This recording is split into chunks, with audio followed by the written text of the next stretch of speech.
Sim, Roma haveria de ouvir sua pregação e suas ruas calçadas de grandes pedras seriam pisadas pelos pés do apóstolo.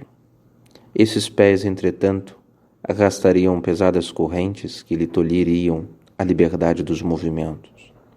Acusado pelo ódio de seus concidadãos por causa de sua fidelidade a Cristo, Paulo fora entregue à justiça romana.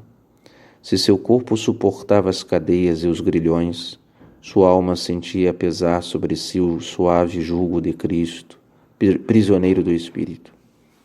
Paulo recebera à noite esta revelação: coragem, deste testemunho de mim em Jerusalém, assim importa também que o deis em Roma. Obediente à inspiração recebida, Paulo exclamará no tribunal do governador Festo: estou perante o tribunal de César, é lá que devo ser julgado, apelo para César.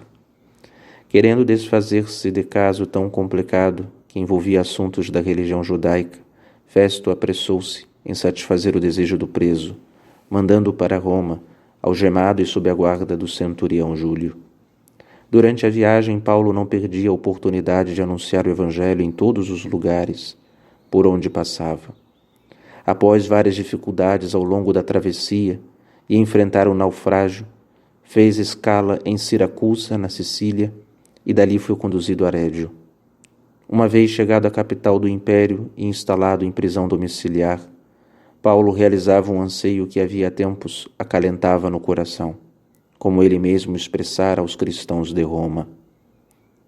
Daí o ardente desejo que eu sinto de vos anunciar o Evangelho também a vós que habitais em Roma.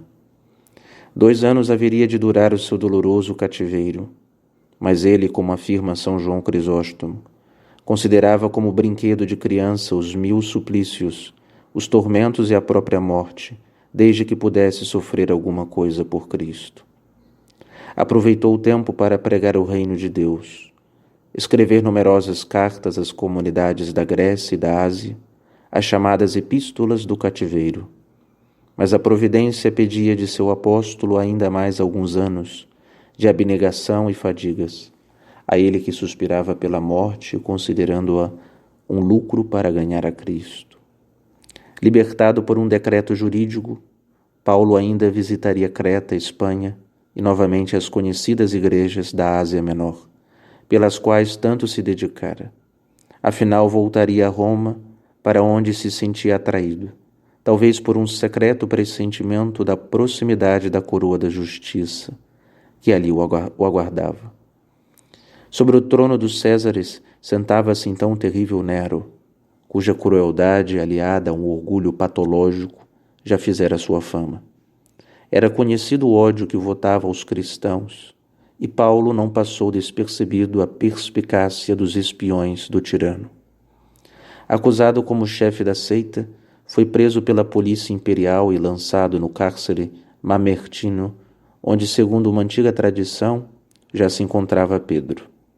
Nesse escuro subterrâneo, de estreitas dimensões e teto baixo, o pontífice da Igreja de Cristo e o apóstolo das gentes estiveram acorrentados a uma mesma coluna. Assim, unidos numa mesma fé e esperança, estavam ambos amarrados pelas cadeias do amor ao rochedo que é Cristo. Chegou por fim o dia em que Paulo deveria ser imolado. Para ele a morte pouco significava, pois já se achava morto para o pecado e vivo para Deus. Uma entranhada e exclusiva união o ligavam a seu Senhor. Não era ele mesmo que vivia, mas sim Cristo quem nele habitava e operava. Condenado à morte, Paulo, por ser cidadão romano, não podia, como Pedro, sofrer a pena da crucifixão, mas sim a da decapitação, e esta devia dar-se fora dos muros da cidade. Conduzido por um grupo de soldados, o apóstolo arrastou seus pesados grilhões ao longo da Via Ostiense e depois pela Via Laurentina até alcançar um distante vale conhecido pelo nome de Aquae Salvi.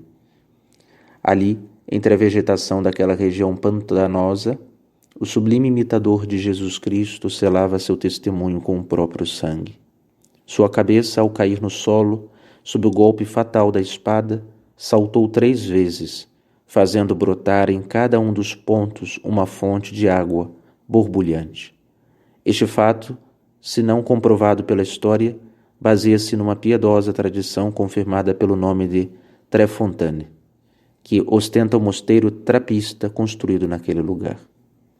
Paulo morrera, mas sua monumental obra apostólica, fundamentada na caridade que consumira sua vida, continuava viva e produzia ao longo dos tempos abundantes frutos para a Igreja. Até o último alento, sua vida não fora senão uma grande luta.